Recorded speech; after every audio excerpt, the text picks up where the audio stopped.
अरे झिलक तार के हड़प हथियार देवेनी झिलक तार के हड़प हथियार देवेनी। हमको जंजीरों में कैद करने का सपना मत देखना, क्योंकि हम वो आदमखोर शेर हैं जिसका शिकार करते हैं उसकी जिस्म तो क्या रूह भी दम तोड़ देती है। मिसाल बाबू बड़ मन के का राजा कामी जाजी करेलो असटे जावा पया के रंगा बाजी करेलो के बड़ हो नहीं खुशी लगा खातिन लोग के धन को उधार देवेनी। अच्छा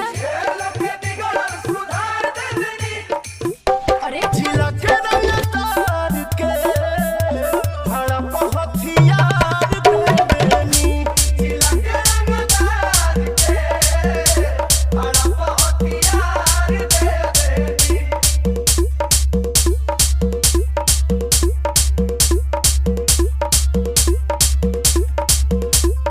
मिसाल बाबू दहम बजे आके हमरा आगे केहू खोख दी तोरी दीवाना फिरी नोटे से ठोक दी आगे जब सोने निकले वैसे रोक दी।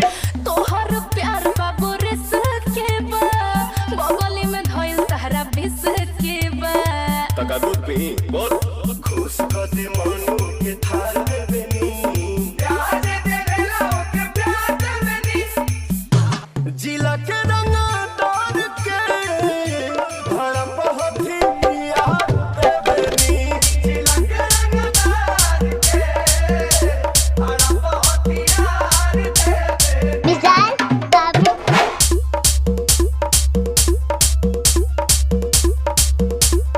I take